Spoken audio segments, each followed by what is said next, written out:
All right, welcome to this week's episode of The Perspective. We'll be touching several topics today. We'll be getting into the NFL playoffs. We'll be talking about these coaching cycles that is going on right now.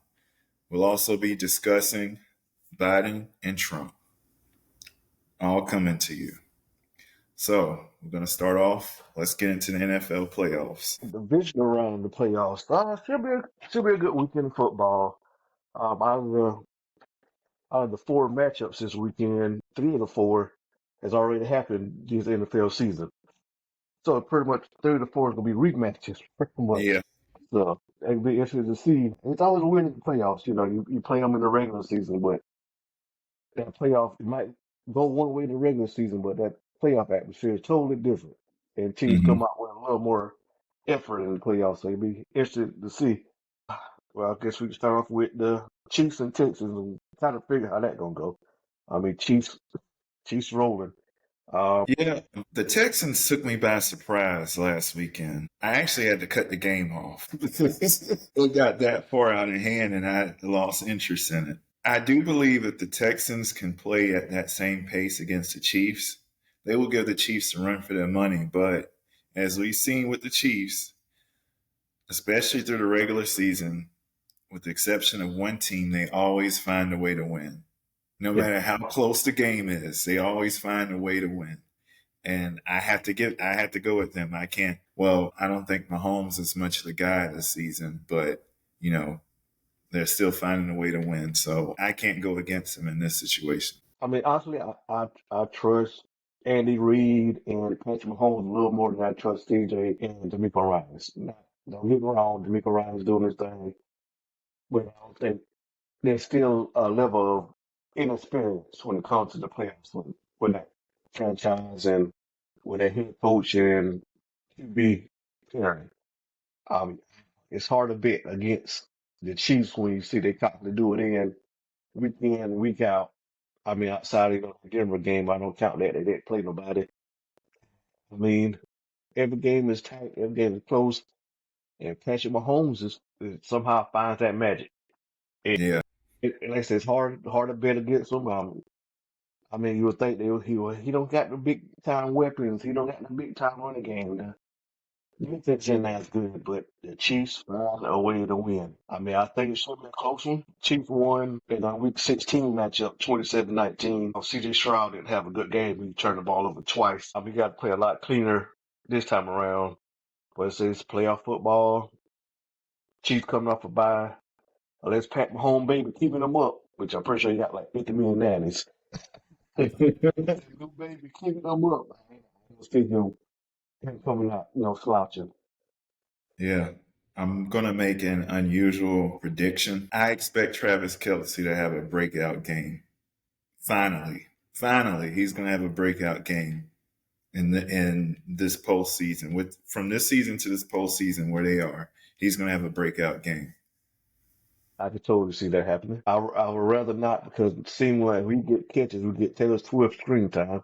Yeah, So hopefully, I mean, I can see if he's been quiet pretty much all season, probably undeserved, in my opinion, Pro Bowl vote.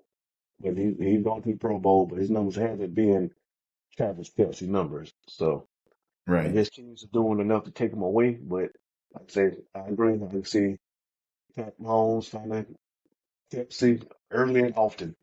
hmm Like I say, someone 87 gets open. I don't know how, and it's big time play needed. It's 87 making that grab. Yep. So Texas defense gonna have to come out and play pretty much spot on how they played last week. But Herbert is not Mahomes, so it's gonna be interesting. Yeah. Next matchup, I'll dive into Washington and Detroit. Odds are Detroit is a heavy favorite, but I'm not sleeping on Washington. I think this might be the upset of the week. I Yeah. think I think that rookie magic might play a role. He got the confidence. And I think that defense is going to do enough to slow down Detroit, but I don't think Detroit got enough of defense to slow down Commanders QB. I forget his name. I just totally went blank on the guy. You did. I did the exact same thing, but Dak Daniels, Yeah. Jordan Daniels. So I Yeah. think his two-way capability, him running the ball off option, read option, and being able to make the stand in the pocket and make the big time throws down the field. I don't know, unless Aaron Glenn, we'll get him to a little bit later in the coaching cycle. I think if Aaron Glenn can down a decent defense and get after him, then maybe it'll be a good game. But if Daniels have time to sit back there and pick apart that defense, it might be a shootout. It might be a 42-45 type game. That's what I'm going for. We had a discussion a few weeks ago. Dan Campbell going on it on fourth down. I know that's his MO, but that's been his MO since he's been with Detroit. And we sat back and we thought about it. I remember doing a film analysis on Detroit. Their defense sucks. This is why this is why he goes for it so much on fourth down, and they've done a great job of disguising how inefficient their defense is because the media is taking this Dan Campbell is known for going forward on fourth down thing, and they just attribute it to okay. This is who Dan Campbell is instead of, and it covers up the fact that the defense sucks. So, yeah, they disguise it well. I give it to them, but I'm leaning towards a shootout. If they get home, it'll be a lot of blitzes and a lot of things like that because Detroit don't have no pass rush without Aiden Hutchinson, and there was one time he was needed to be able to come back during the playoffs, but I haven't done that lately. Without him, they really don't have no upfront pass rush, and if he ain't getting in that rookie face and making him uncomfortable, I think he's gonna sit back there and he got the ability to tear McLaurin down the field easily, Yeah. or take off on a read option. If you misplay him, if you blitz him and he see the blitz and you don't get home and he's able to escape and you don't have nobody in that your linebackers coming and you got to come on your safety to tackle him, that's the first time on Right. automatically it seems like. So it's a bit I'm leaning towards Washington. I think Detroit had a good year. Detroit is America's darling in these playoffs. But I'm leaning toward Washington to pull up upset. I'd say 45-42 Washington. Yeah. I'm gonna go with Detroit for the fact that they've been consistent this season because the Commanders went on a little slump there for a while. So I'm gonna take the consistency of Detroit. That offense. I'm not talking about the defense, the consistency of the offense, them pulling off this game off. All right, next matchup will be the Rams and the Eagles. Eagles won this matchup in week 12, 37-20. I'm leaning Rams. Everything that's going on in LA, I think the NFL is going to play sympathy into that and try to get the viewership up, try to bring attention to that area to get, you know, publicity going and drum up, uh, relief aid, so to speak, to Yeah. that region. Mm-hmm. Rams had to go to Arizona last week. They couldn't play the game at home. They had to play on a neutral site pretty much and playing Arizona. I wouldn't be, like I said, Eagles. I don't know how healthy Jaden Daniel is. Not Jaden Daniels. Jalen Hurts will be. I mean, coming off his second game back out of concussion protocol. Let's just let Saquon run wild. That might be the best hope for the Eagles and play solid defense up front. But I'm leaning the Rams in a close one. Like I said, they lost the first game. I think they become, you know, prepared. I don't know what the weather's going to be like in Philly. That's probably another disadvantage in the Rams coming across country. But I say LA Magic. I got LA Magic. I got the Rams winning the 28-24 type game. Yeah. I can't really I'm going to say Rams, but I can't really get on the score because even though we got Saquon Barkley, it still depends on which Philadelphia Eagles we get because we had the ones at the beginning of the season who weren't worth a nickel. And then once it got toward the postseason, then they started picking it up and becoming more consistent. I will say, as far as offensive and defensive play, other than Saquon Barkley, I don't really see anything with Philly that impresses me. But then when I look at the Rams, I'm super impressed by their offensive tempo, the way the defense is. And I told you this, Matthew Stafford, I know that he isn't in the MVP talks at all, but he is playing darn near just as good as now the Bills quarterback slipped my mind. Josh Allen. Yeah, he's playing just as good as Josh Allen. I might be crazy for saying that, but I can't deny the way Matthew Stafford is performing right now. Yeah, absolutely. I think, and if they were more wins, 'cause they won that stretch, they lost Puka, and they lost Cooper Cup, and they lost a couple games, and it was kind of floating around 500.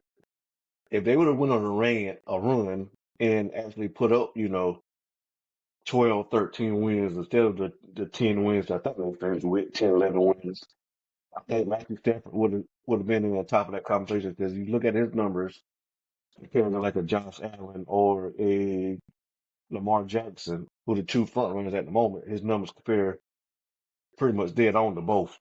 He Yeah, had, and like I said, if they would have won, if he'd have won those games without Puka and without Cup, oh, he would have been definitely been MVP. I say there would have been no yeah, doubt about it. But because he lost those games without those guys, I think that's probably, dropping his ability to win or even get notoriety based on his numbers and his play on the field. yeah. Well, speaking of Mr. Josh Allen, Sunday night game, the key matchup of the week, the primetime game, so to speak, will be Baltimore and Buffalo, the matchup between the two front runners of MVP. Lamar Jackson is 3-1 in the regular seasons against Josh Allen and the Buffalo Bills, but Josh Allen, more importantly, has won the playoff matchup. This is going to be this is a toss up to me. Yeah. Don't know which way this one's going to go. This is truly a toss up. Well, everything, I'm gathering because I think I don't know how close their stats are. I hadn't looked at it since 2 weeks ago, but I remember Lamar Jackson seemed to be further beyond Josh Allen, not by much, but he had him beat. And so I want to go with the Ravens. I want to go with Baltimore. But then I'm also seeing this push that Josh Allen is getting this season. And it's not on the Travis Kelce level. But do you know who Josh Allen is dating? Here's my conspiracy theory kicking in. I can't remember her name, but I can see her face. Yes, Haley Steinfeld. That's it. I think, yeah. And we know how the NFL likes to push these professional players, celebrity dating thing. Yeah. And I hate to be the conspiracy theorist, but I can see for that reason Buffalo winning. It's gonna be a slugfest. I don't think the weather's gonna play a role. Baltimore and used to being playing in cold.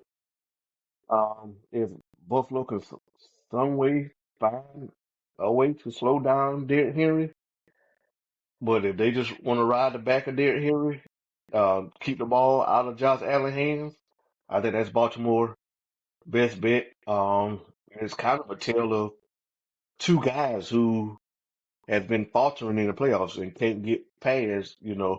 Mahomes and the Chiefs.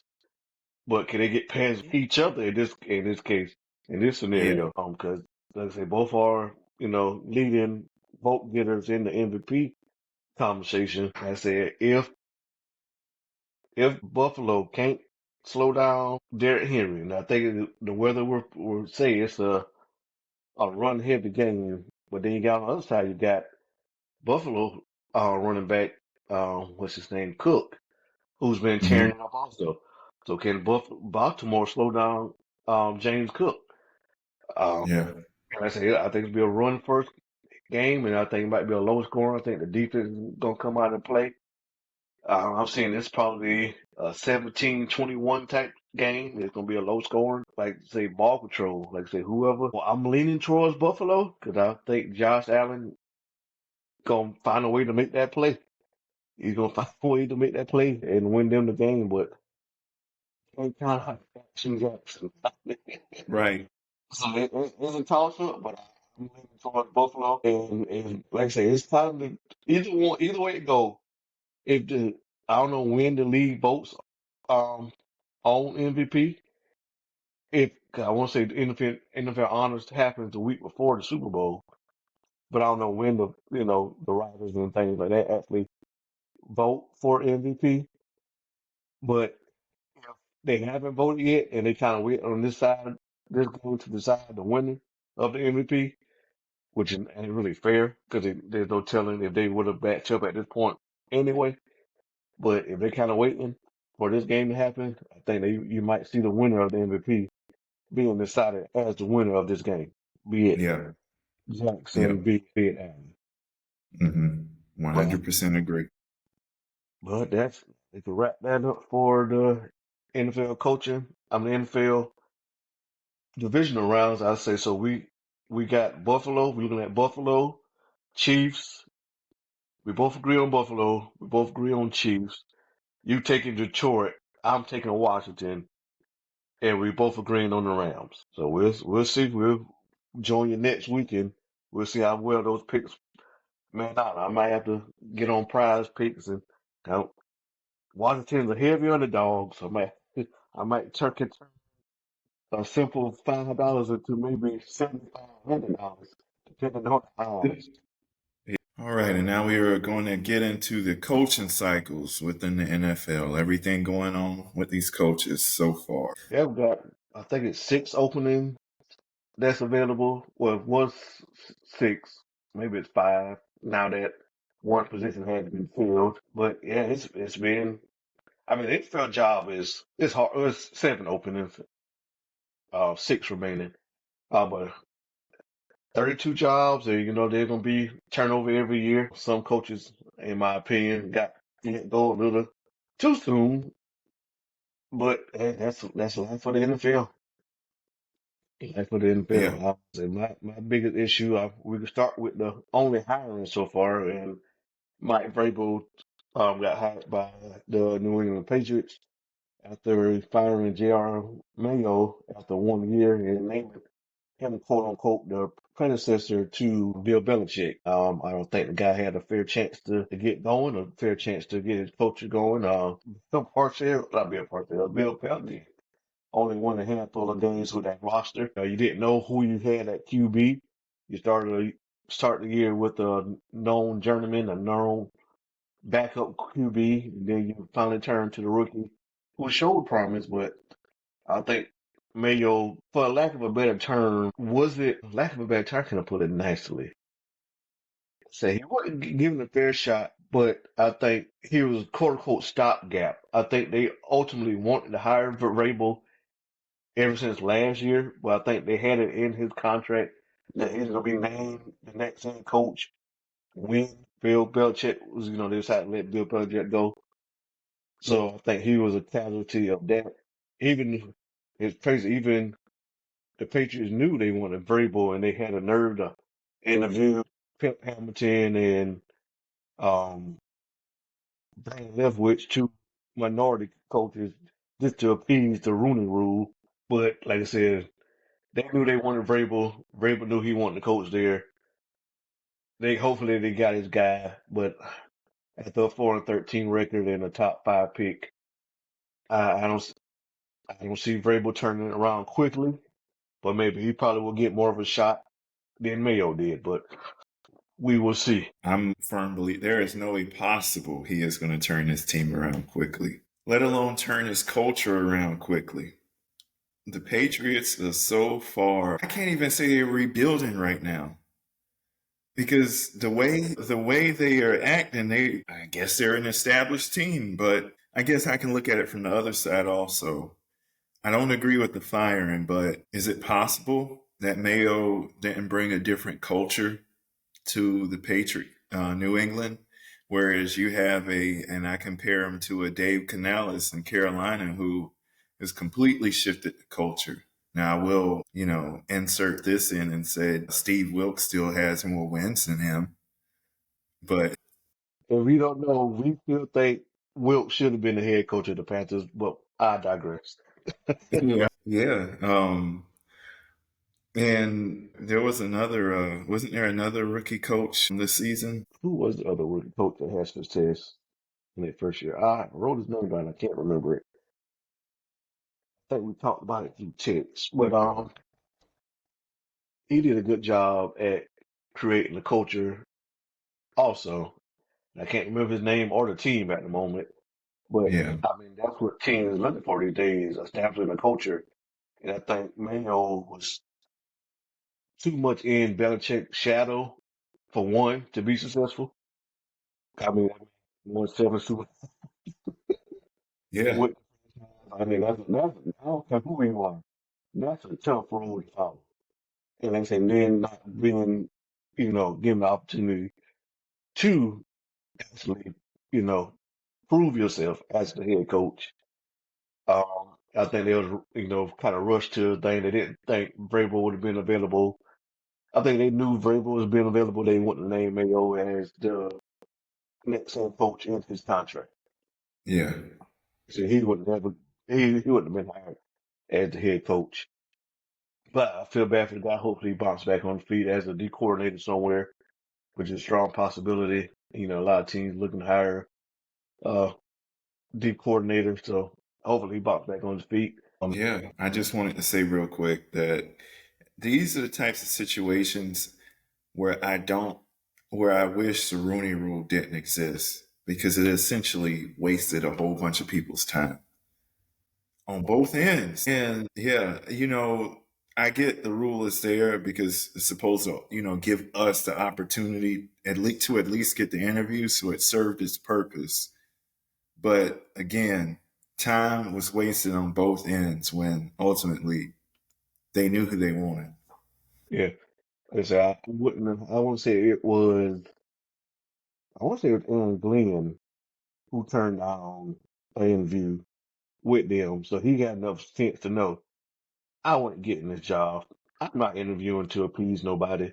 He knew they wanted Mike Vrabel for that position, so he, like I said, in its sincerity, I think Rooney Rule would work if it was not just okay. Let me let me interview a hot known African American or minority coach, knowing I'm not gonna pick him. But just if they was like they went in it as what the letter of the rule was meant to do, is to give opportunity to these coaches that normally wouldn't have opportunity. Then absolutely, I think the ruling rule is terrific. But is it outdated and does it need refreshing? Does it need not even be used at all?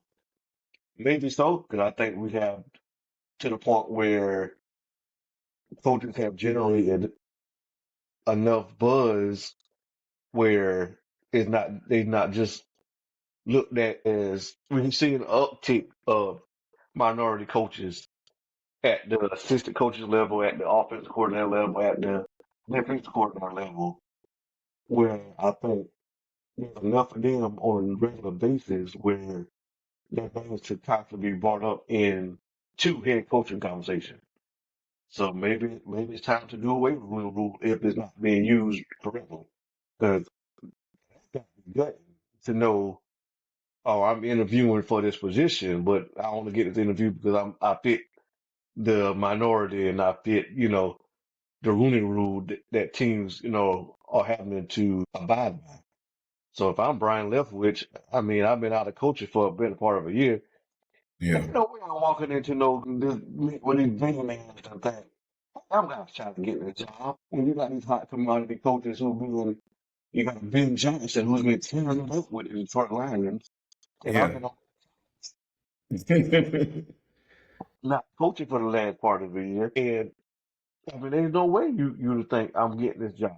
So it's maybe an outdated rule, maybe so need to be updated. But like I said, I'm like Aaron Glenn. If I'm not, don't think I got a shot, and I'm just appeasing the Rooney Rule. And I'm not taking the interview request.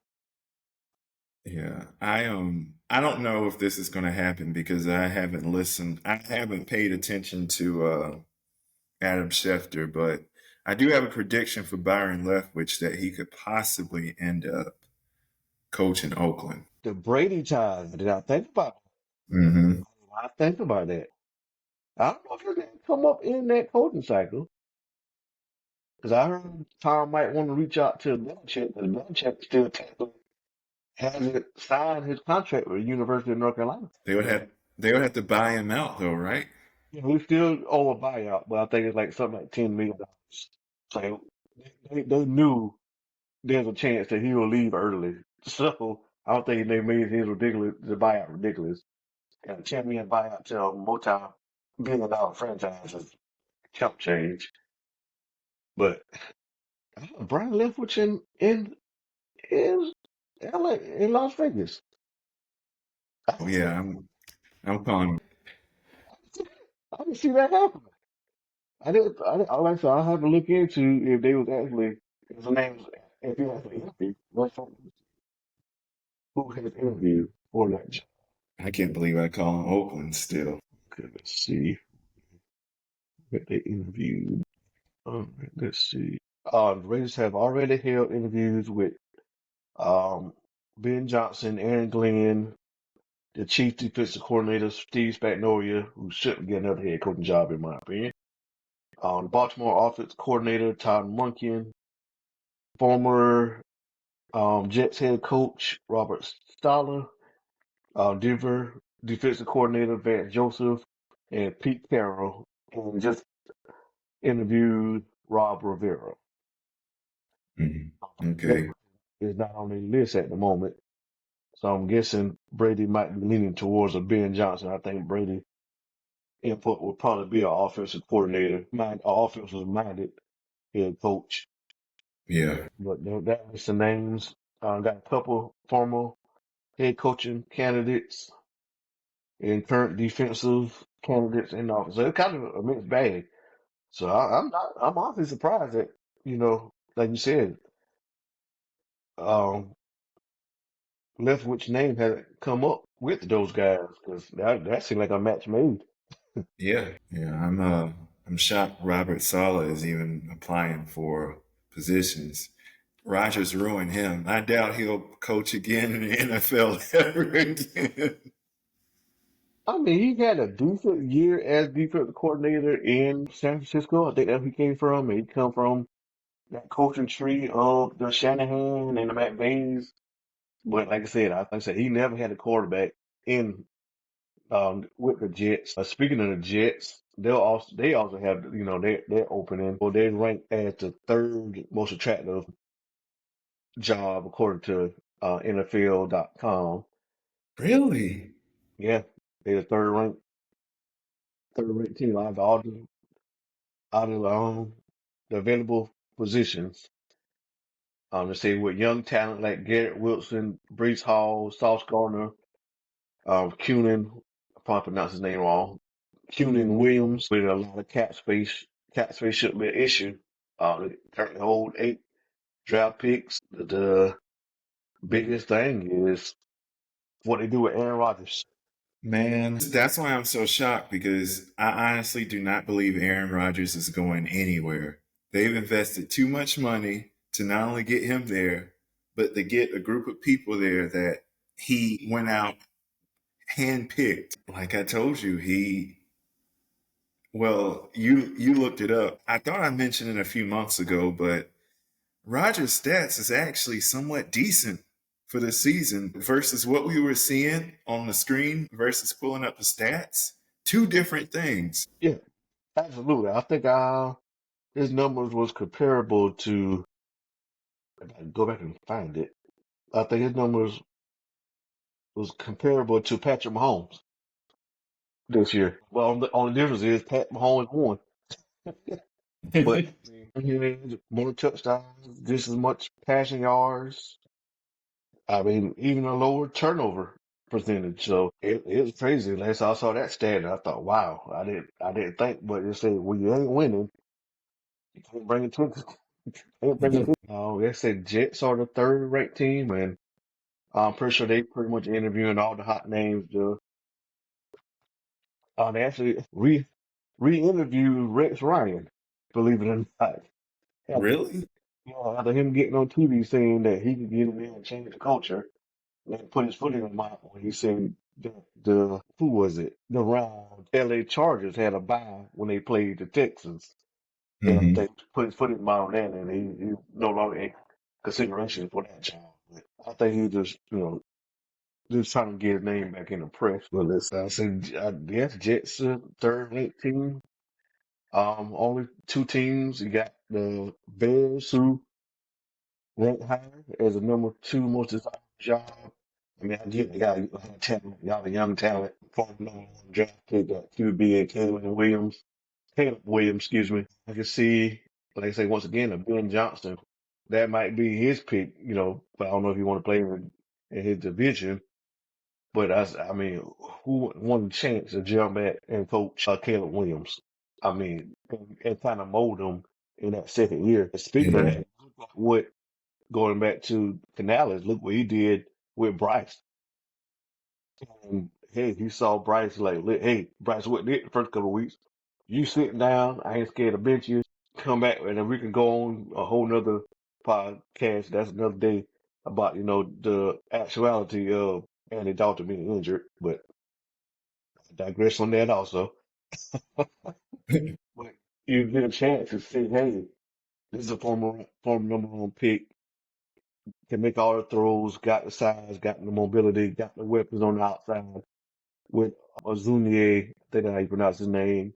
Cole Komet, DJ Moore, got cap space, and you probably still got some of Panthers picks Yeah. that they gave up. So you got the draft picks, you got the cap space.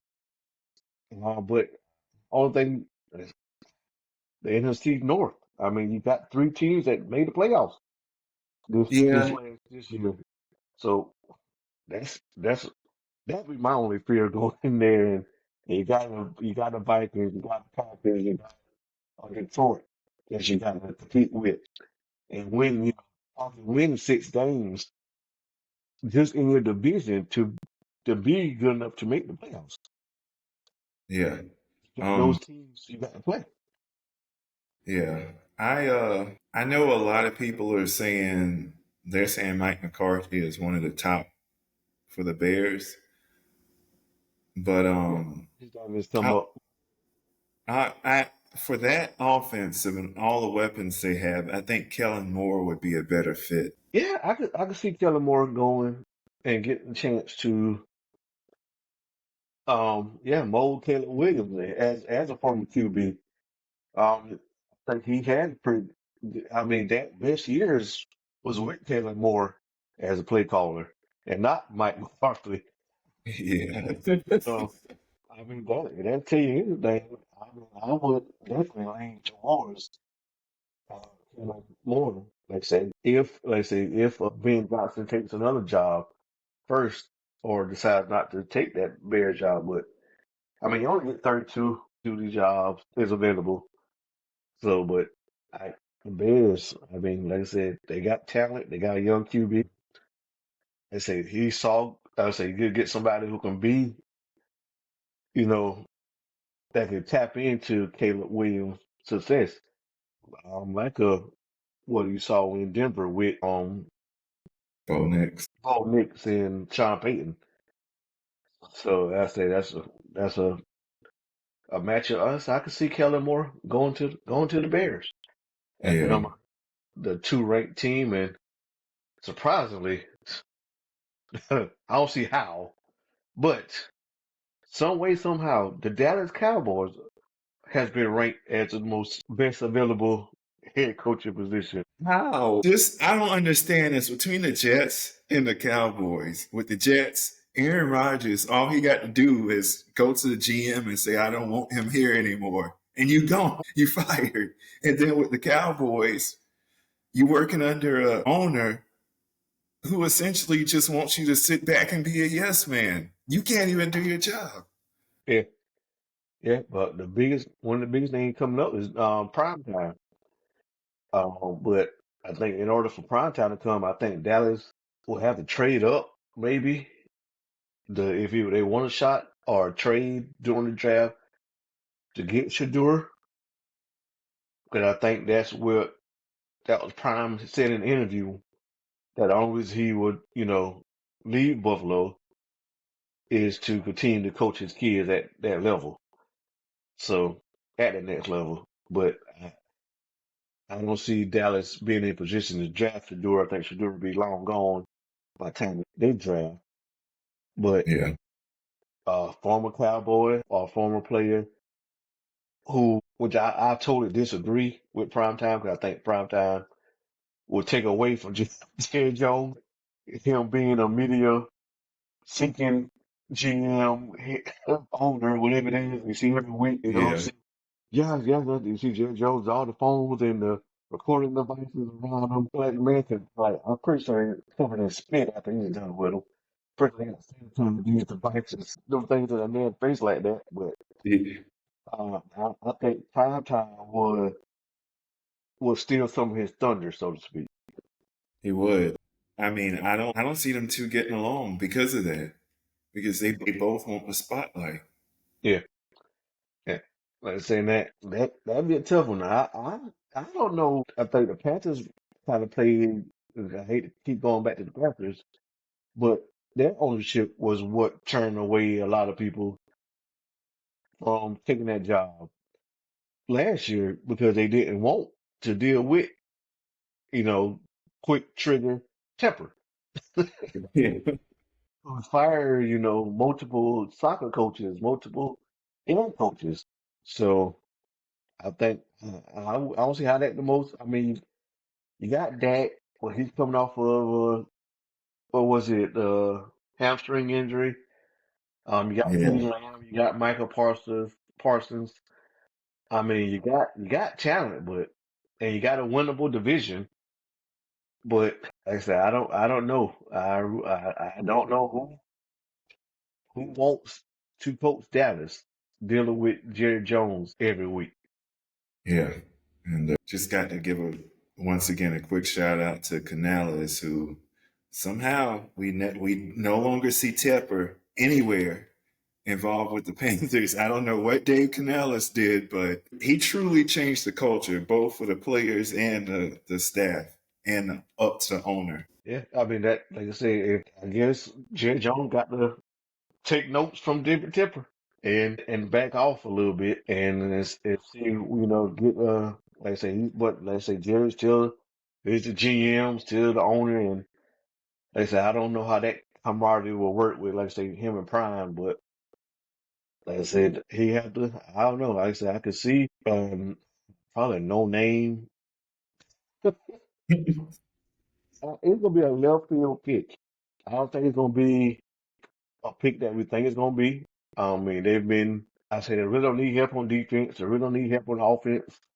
They got established offensive unit or established defensive unit as far as players wise. So I think you could hire a defensive coach. I think you just need a leader of men and somebody who could be able to deal with Jerry Yeah. on that role. So, and the other two openings, which Jacksonville and New Orleans, I think New Orleans is a hot mess, but was hot mess. I don't know who's the quarterback. The aging defense, aging offense should be a complete blow up, a complete rebuild for the Saints. But I'm Hmm. seeing Aaron Glenn, former player for the Saints. You see Aaron Glenn taking his talents down to New Orleans as a former player and to establish that winning culture again down in New Orleans. Yeah.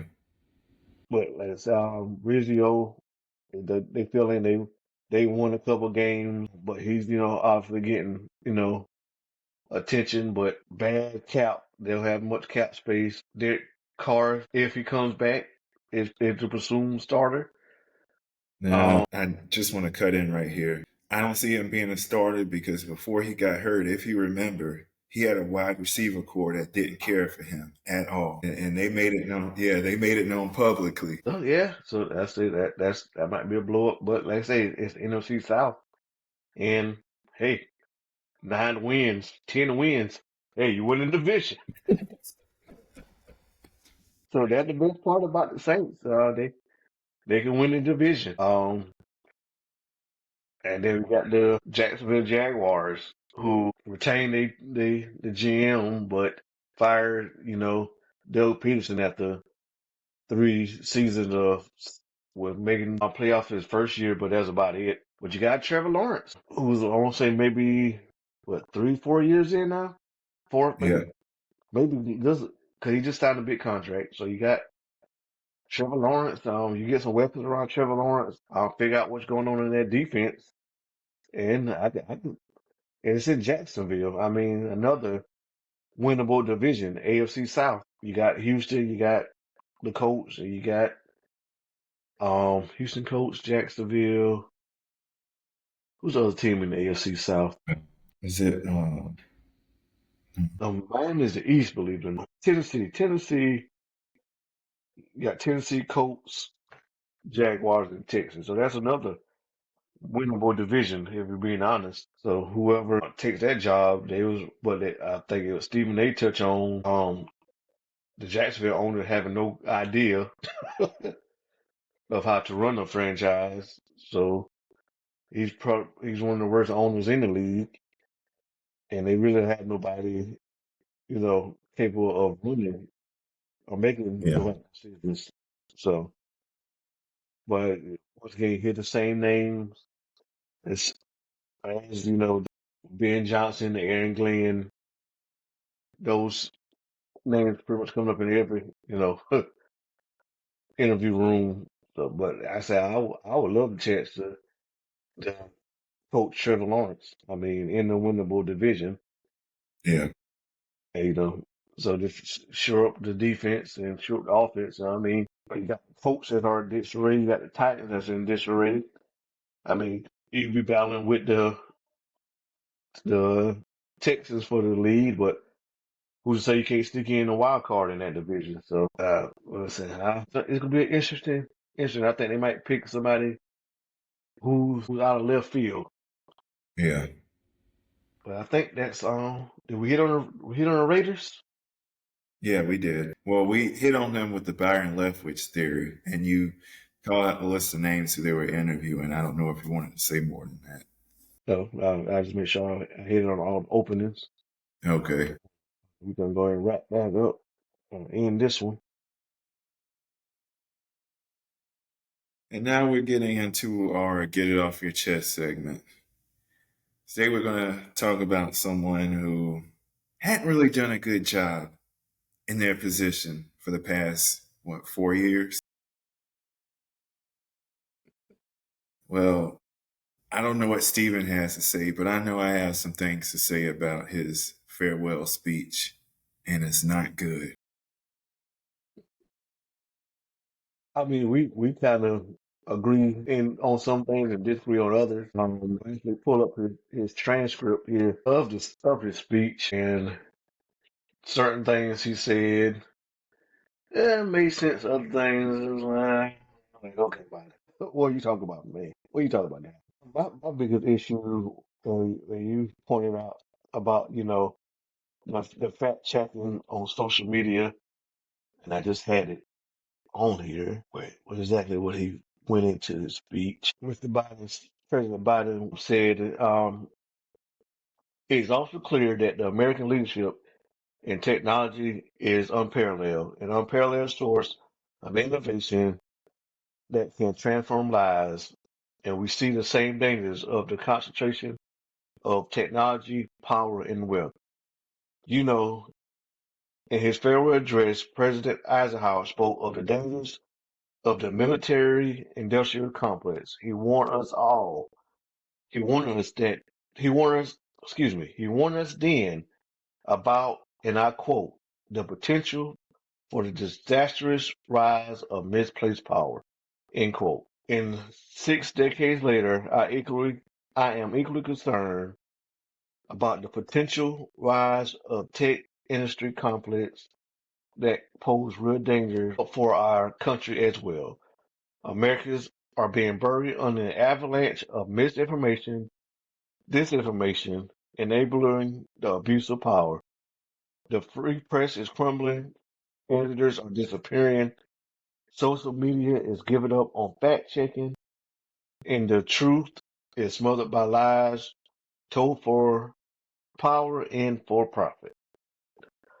I'm in his quote with saying, we must hold the social media platforms accountable to protect our children, our families, and our very democracy from the abuse of power. Let me preface this by saying this man reminds me of some people that I deal with on a daily basis who will try to take credit and make it seem like they've done things that other people have done.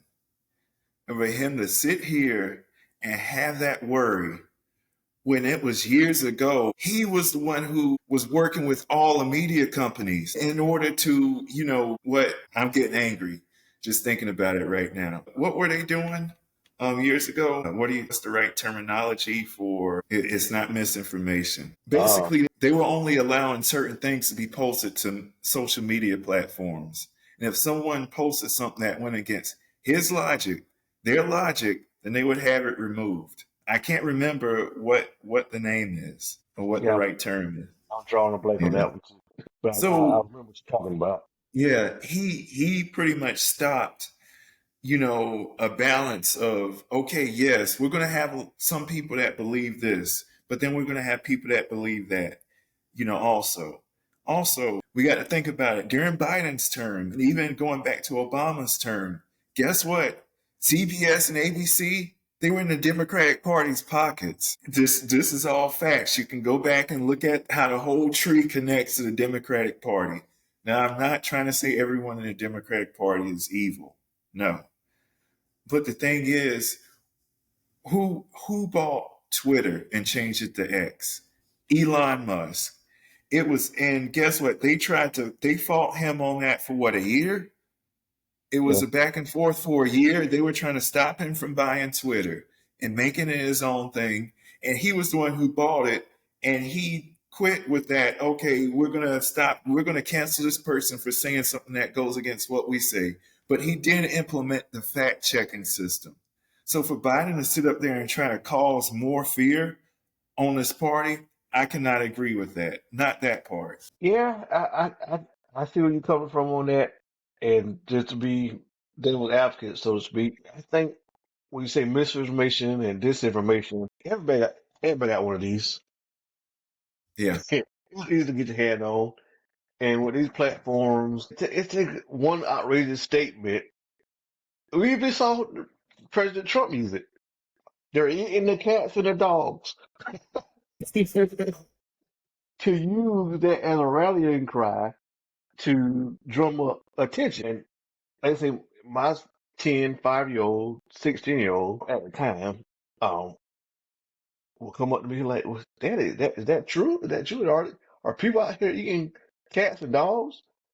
So I sympathize with Biden when he says misinformation and disinformation enabling the abuse of power.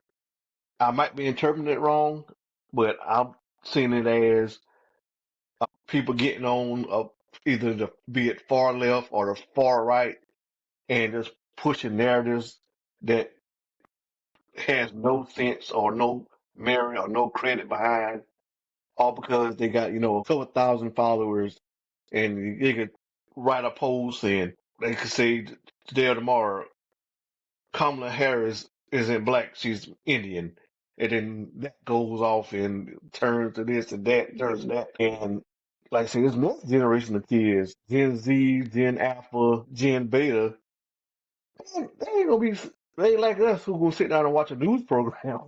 They ain't watching the world news tonight. They ain't gonna be watching CNN on or Fox News or NBC segments on that on the news on the actual television program. They gonna see a 30-second clip if TikTok ain't dead. RIP TikTok if you don't survive past Sunday. But you get these social media platforms and they just gonna see these 10, 15, 30-second clips about something and then hey, this might be used to recruit, more hatred on these sides. Because you can say they can go out and say, yeah, Trump didn't do nothing for black folks. We should rise up against Trump. He didn't do nothing for black folk. He don't care about black folk. And then we got, these naive influential minds that can push back and generate and spread this false lies and stuff, not knowing what somebody has did or what somebody is capable or how they personally benefit, this particular thing. That's my biggest fear with that. And I don't know if Biden was hitting at that, but that's how I interpret it. Hmm. Um, it being the far left or the far right that, can generate it. And he goes on to talk about AI also. And AI is scary. I'm waiting for our robot to happen in real life. Hopefully we have somebody that can be a Will Smith because it's scary how you can go to chat GPT or anything or all these things and you can just give them a one line and they can turn that one line to a paragraph. It could Hmm. be a comedy line, it could be a serious line, it could be a how to break up with your girlfriend, your wedding vows, I mean, it's so much AI, and we don't have no hold on AI. And we had an issue with deep fakes in the past, where people using animations and the voices of celebrities to, and some of them things are they man, AI is getting really better at fooling people. So that's my concern on that. But I totally get where you coming from, where he pushed back, where people didn't agree with what he was saying, so he's trying to censor those people. But if he meant it as censoring and fact checking things as a whole, like I said, you just can't go out and have people running for political office to go out and say that this group of people are this way or this group of people that way to just strike up fear and gain votes that way.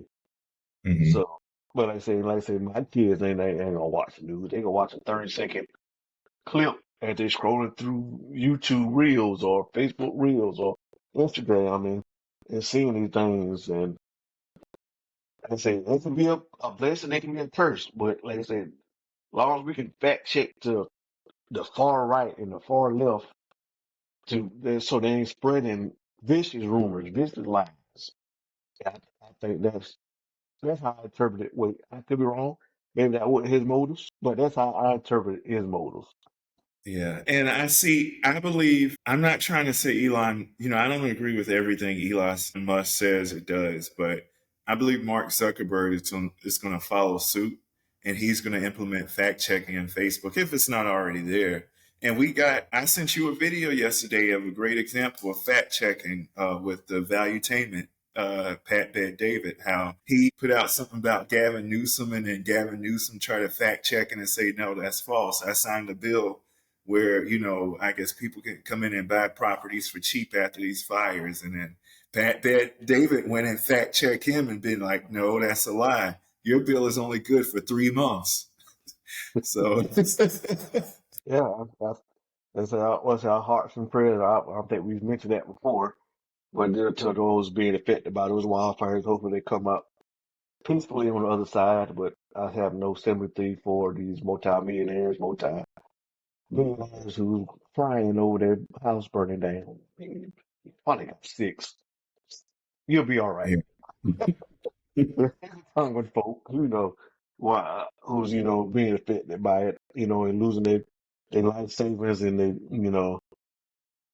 livelihood. But like I say, if you trying that you lost one of your mansions, I think I've heard a story that LeBron and Jay-Z was paying private firefighters to protect their properties. I don't know how true that is.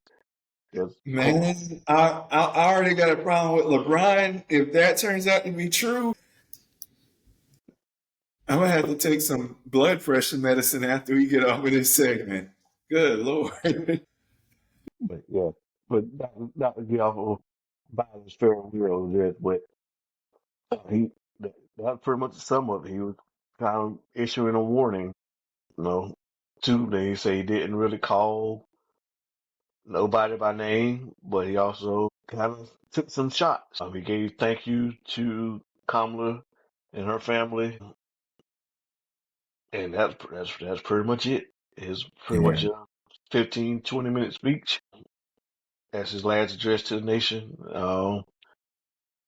Probably the last address period. I don't see him with his age campaigning in the future for any Democrats, but I could be wrong. But I Yeah. mean, the guy who gave, I won't say it, they say it's something like 50 plus years in public service. Hmm. Starting off as, city councilman and state senator to U.S. United States senator to vice president to ultimately becoming the president. So we Yeah. see what goes, but like I said, his numbers was in the hole. I don't say like close to 37% approval rating, which is Hmm. ridiculously low for a sitting president, even an outgoing president. So I don't think he'll pull a Trump and run again in 4 years. But you never know. Never know. I hope not. Man, I hope not. Mm, mm. Wow, he'll be 80 if you decide 84, 88, something like that. We'll see Yeah, how. yeah, but no, I mean, the speech, man, it just really put the nail in the coffin for me for being done with Biden. I don't hate the man, but no, this farewell speech, like I said, I could rip this whole thing apart. Did you have more of it you were going into? Now that's the biggest issue. That's the biggest thing I took away from it. Okay. All right. Soapbox time. He started off the speech bad. At the 18-second mark, he took credit for the ceasefire and the hostage negotiations with Hamas. You're right. I missed that. How? What? Okay, first of all, this Hamas situation has been a disaster for the past 8 months. Ironically, when Trump came and he said, if when I take office, if Hamas doesn't release those hostages, it's going to be you know what to pay. Family friendly channel, so I'm not going to say the word. Why is it that after Trump actually came in and said that, he wasn't trying to be political, he wasn't trying to negotiate, he just said it's going to be you know what to pay. Then 2 to 4 days later, Hamas actually is ready to release those hostages and do a ceasefire. And Biden takes credit for it, like it's his administration negotiating. See, that's it. But you know what? That can be, your viewpoint on who actually handled the situation. So I can give them that. Let's go to the 509 mark. Talking about losing jobs, for the economic crisis he inherited. He's talking about the pandemic. He made it worse. He made that crisis worse. Not only did he forced a lot of people in the federal government to get the vaccine against their will. I don't think, was it like that for the public? The Um, I would have forced you. It was suggested to me to get one, but Okay. Yeah. So at his word, every federal employee had to get that at their will. If not, he threatened their jobs. So all of these people on the chopping block, and they fought it. And to their credit, they fought it. And finally, he backed off. He backed out of that, and it's optional. But then, how about the PPP loan situation? That was a disaster because it opened up the door for a lot of fraud and a lot of fake businesses to come about. And the yeah, hardworking business workers, of course they might have applied for the PPP loan, but they did stuff the right way, only to be overshadowed or not get as much because of the people that's committing fraud. And then they cracked down on a few people that were committing fraud. But guess what Biden does? He turns around and he implements this forgiveness program. So guess what? How do they get that money back? From our pockets, from our tax-paying dollars. Taxes went up. 3 mark. Protecting children and families by passing the most significant gun safety laws.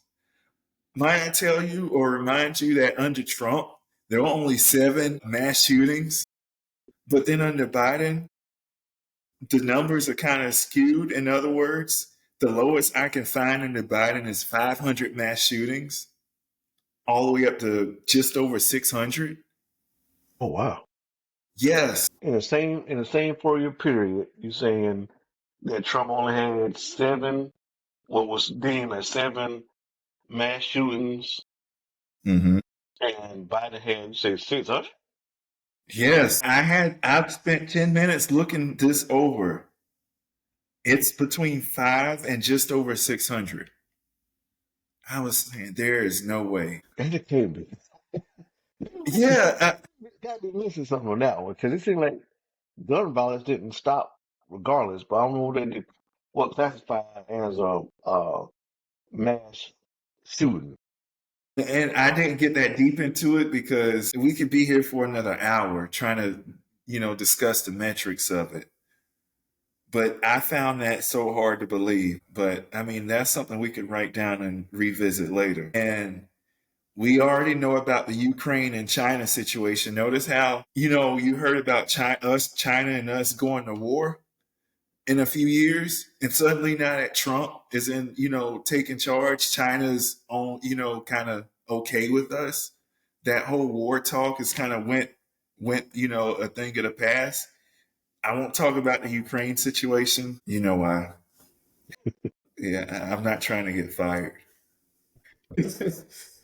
um, and okay, we already did. Okay, we talked about the social media stuff, but then I want to talk about what Biden was saying on the dangerous concentration of power in the hands of the very few ultra wealthy people.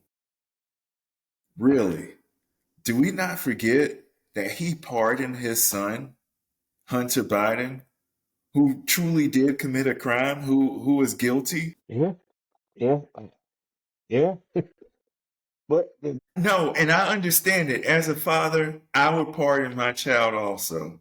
But then he can't sit up there and talk about abuse of power, uh, when and so that's when I said, you know what, this isn't healthy for me. And I stopped right there. I stopped right there. But man, I just can't stand the way I can't stand these types of people who talk like they did something and they actually did not. And they take credit for what other people have done.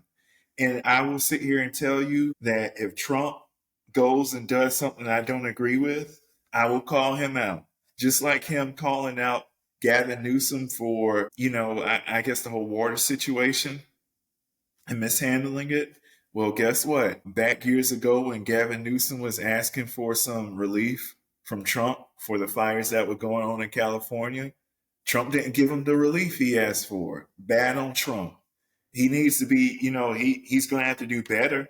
He can't just not help people out because they're far left governor. But I don't think we'll have to worry about Gavin Newsom much longer. yeah, I touch on what you said. I'll go directly to his quote. Um, Today in I probably pronounced that totally wrong.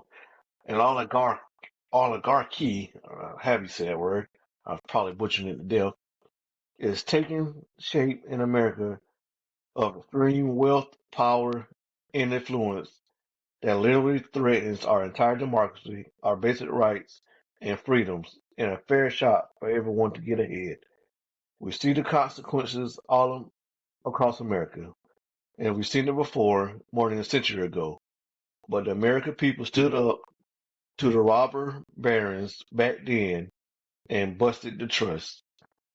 They didn't punish the wealthy, they just made the wealthy pay, play by the rules. I'm literally reading it like you said it. Sorry. They made the wealthy pay play by the rules everybody else had to. Workers won rights to earn their fair share. They dealt we were dealt with this deal and it helped put us on a path to building the largest middle class and the most prosperous century any nation the world had ever seen. And we got to do that again. Yeah. Well, first of all, he ain't did nothing for the middle class because I'm not in a home my own yet. Now I should hopefully be getting there at some point this year. But if I didn't tell you the story, and if I repeat myself, I'm sorry. But then under Trump, I was ready to buy a home. I was across on the West Coast working over there, ready to get back over here and purchase a home. But guess what? Got back over here. You know what happened? Under Biden, housing prices shot up, delayed my plan. So, yeah, another thing, wealthy people, talking about his circle. Why did Nancy Pelosi become the most wealthiest person? I say most wealthiest. I mean the top stock trader. She earned the most money from stock trading under Biden. I'm kind of fearful for that one. But if they come from a wealthy family that benefit from certain policies in the state of California and the United States that put money in her pocket and in her close relatives' pockets. That's all I'm saying on that. And her type web of people that's actually, I think that's been disbanded with Trump coming into, play, but she was pretty much the puppet master behind this whole everything we've seen with the Democratic Party for the past few years. She's been the puppet master behind it. True. Like I said, and she never wanted to give up power. She wanted to be in charge. She wanted to be the Speaker of the House. She wanted to be this. She wanted to be that. And you in your 80s, and you kind of need to pass the torch to somebody Right. else. Yes. But when you're getting your pockets lined by your policies that you're pushing, let me be quiet. In the words of Michael Franzese, the mob guy, this government makes all of them look like choir boys. Yeah, I mean, yeah, it's gonna be interesting, so to say the least. But like I said, um, like I said, I agree with you. I don't see where the middle class benefit anything. And like I said, maybe he needed another 4 years to implement his policies or his plan to get inflation down and build up the housing market, maybe to bring those rates down. Maybe we would never know, but because he got voted out, maybe it would have took him a lot longer. But like I said, well, if that the case, Clarence would have won if she had a legit plan to Yeah. to bring that stuff down. But And inflation is, you go ahead. I was saying, and that's another thing. Inflation, even though it's subsided, it's still in chaos because guess what? When they dropped the interest rates, I think they dropped them last year? And then this quarter, the inflation spiked back up some. Yeah. So I go ahead. Because like a prime example, there's something that everybody kind of relate to: the price of eggs. Price Mm-hmm. of eggs floating around, $1 and $2, which is ridiculous if you ask me. When I remember buying eggs for 49 cent and 59 cent at all the grocery store. But man, them same eggs now, you go in there, they're over $4, and they're trying to blame it on what's going on in the market as far as bird flu or whatever the case may be. But I mean, if you paying $4 for eggs, I'm like, at what point do I need to go out and buy a chicken? Yeah, let me tell you, okay, when it comes to eggs, I try to have that as a part of my breakfast. Mind you, everyone is bought. When the snowstorm came last weekend, of course, I'm at work working. All the old people bought up all the eggs. Man, that's another rant I could go into. Okay, so because I try to make eggs a part of it's easy to cook, quick. I don't have to be in the kitchen all day. I can just boil them if I want to. But I usually have 4, 5, 6 per day, just depending on how I feel. And I will get the big carton that has 60. Is it 60 or 30? It might be Uh, 30. God, man, I don't even want to look at the price of those eggs now because that probably close to $30. Oh, it's up there, man. I have to say, if I'm granted, it's been 2 or 3 weeks since I bought one, but I have to say it was definitely up there in the $20 range. Yeah, I want to say, is it? I want to say, is it considered 5 dozen? So it might be. or 2 dozen. Yeah, 5 dozen. That'd be 60 eggs. Close to 60 eggs. Yeah, so that might be right. I think like a big flat of them. Yeah, man. Hmm. They say yeah, having like I said, I'm like you eating with kids. It's quick, throwing scrambled eggs or boiled egg or that case. And so I told my wife, man, you can't make French toast. Can't make French toast. You better pick some pancakes or some waffles. Can't do French toast now. Not these prices. These days are a little too valuable to use in French toast. Yeah. We got people. There's I tell the story of not. Yeah, I can't tell that story. I tell that story off camera. I won't give away my place of employment. But yeah. I mean, like I said, the middle class has, in my opinion, has not benefited. And I guess he's just taking a shot at the wealthy because, like I said, we saw who was getting invited to Trump's inauguration, the richest people in the world, and Bezos, Musk, and Facebook guy, I forgot his name just that fast, Mark Zuckerberg, Mark the Zuckerberg. the So, transformer. so you And I'm got not talking about, yeah, I'm not talking about gender transformer. I'm calling him a transformer because he changed his image. so, yeah. So I guess that's his shot at taking the thing that he went on to talk about climate change and clean energy. Just not shot at Trump, who's been pushing to drill more, find more oil and be more reliant on American oil and not overseas oil. So, but he like I said, he never named Trump by name. So, but that's pretty much a shot at Trump. Excuse me, multiple positions of this speech. But is his farewell address? Was he's I guess right off into the sunset after 50 plus years in the service spotlight. Yeah, I don't like I said, I don't see him campaigning in the next 4 years for the eventual Democratic nominee. But then again, he could be wrong. So, Man, I'm hoping. Lord knows I hope. so anything else? We're going to get into the next topic. He's always in the news, somewhat popular. He's very polarizing to some, popular to others. President Trump. Yeah, getting his second inauguration after winning. I can't say re-election, but he won the election against Miss Kamala Harris, becoming the first president to win a second term, to serve a second term non-consecutively since, man, I thought I had his name off the top of my head.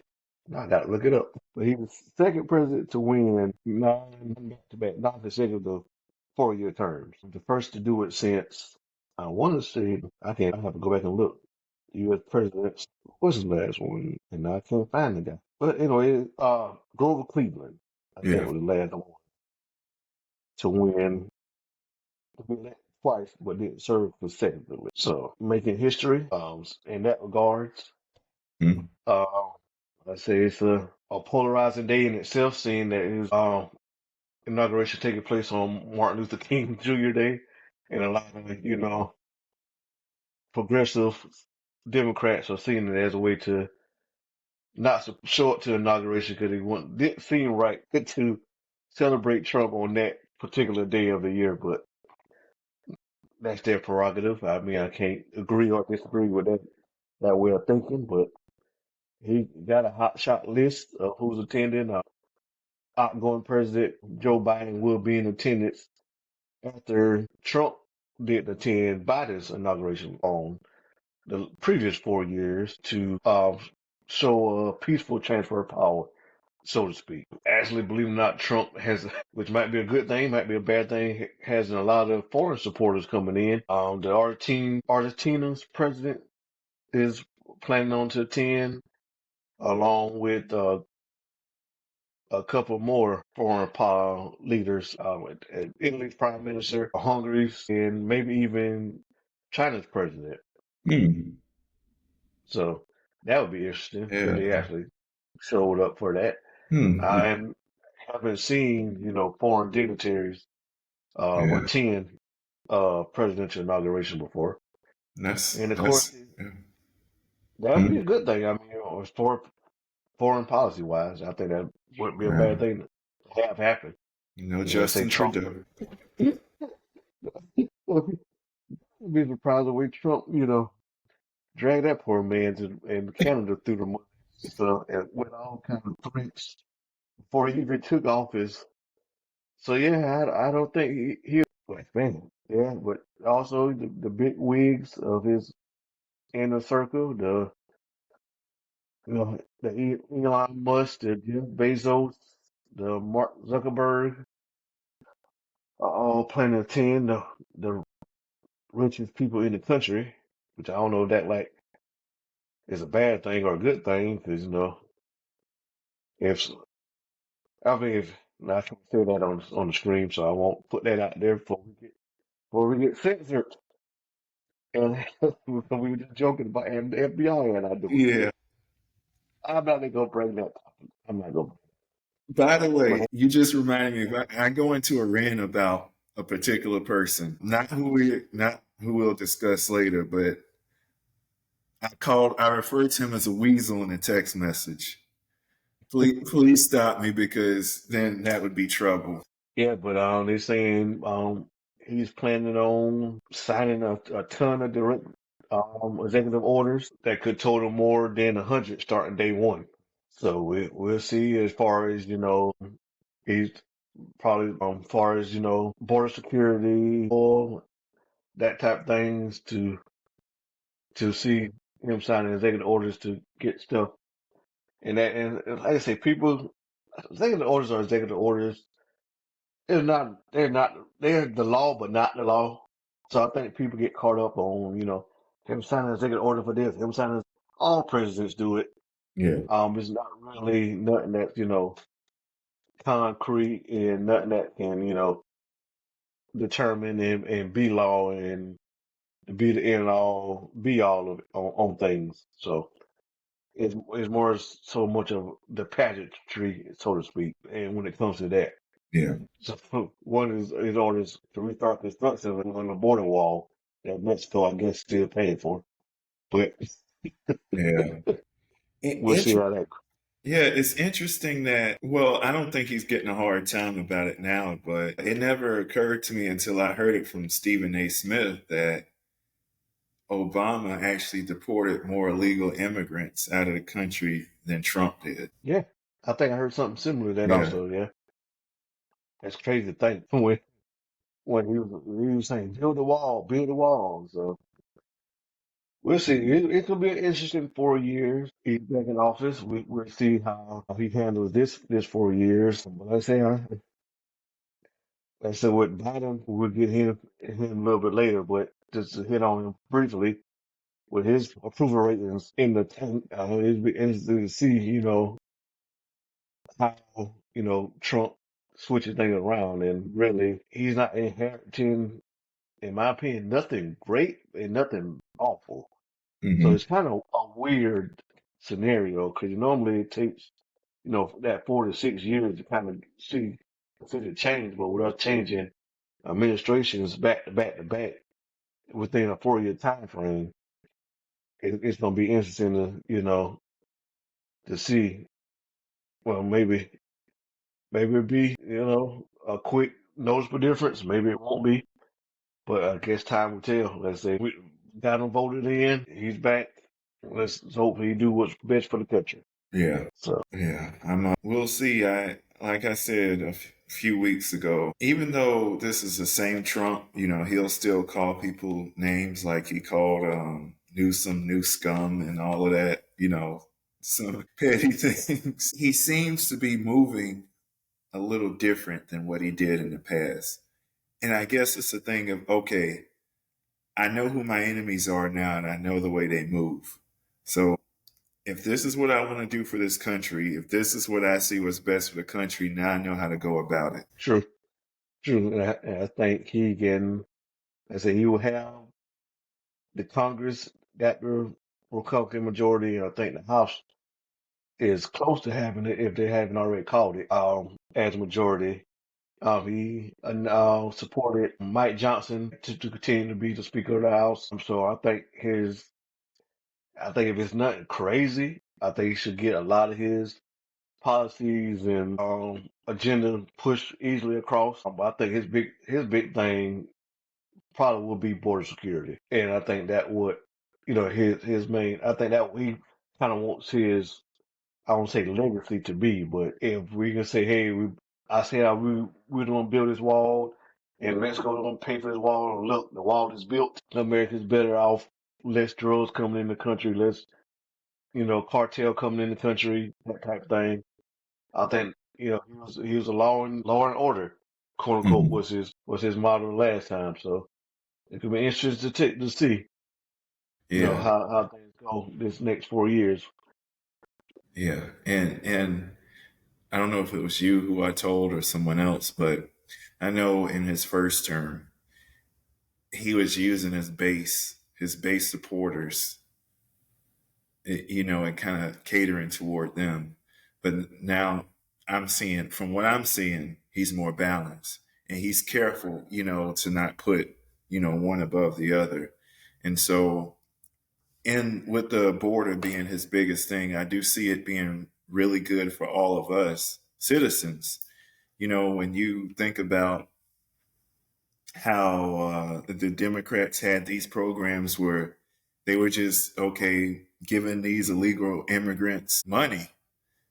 How are they going to give this money to illegal immigrants and feed them and, house them and all of that? It's coming from our pockets for our tax money.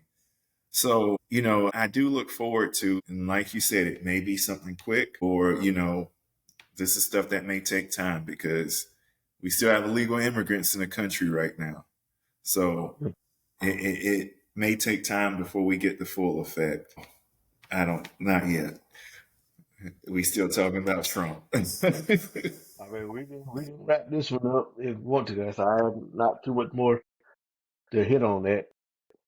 I will bring up, him and Obama talking at Jimmy Carter's funeral, and I think that's a, I think that's a positive sign. We'll get a different version of Trump. I mean, to see those interactions for one, like I say, I know they had a seating chart beforehand, Yeah. and they knew they were going to be sitting beside each other, but I don't know who the bigger man, bigger person would be to put the egos aside. After they jarring back and forth to have what look to be friendly conversation. Like I say, maybe he was apologizing to the Obama for department that oversee pandemics. Maybe he was telling, yeah, maybe that was a bad idea. Maybe that was coming out of Trump mouth. Maybe that would got a chunk out of Obama, but or maybe who knows what they're talking about. There's a lot of people saying they were lip reading and saying, no, let's go. We could talk some more, but more in private. But I don't know how true that was. That was because they knew what to say and how to say it. You knew cameras watching. Then there was one clip that showed Kamala looking back at them like an angry girlfriend type situation. Like, why are you talking to them? And she got. But I mean, I thought that was good for both sides to see them two get along. Especially how they say even after Trump called Obama not being a legitimate citizen because they couldn't find a birth certificate. And see, man, that's the thing. That's what this country has lost sight of because, and not everyone in the country, but we have become so sensitive.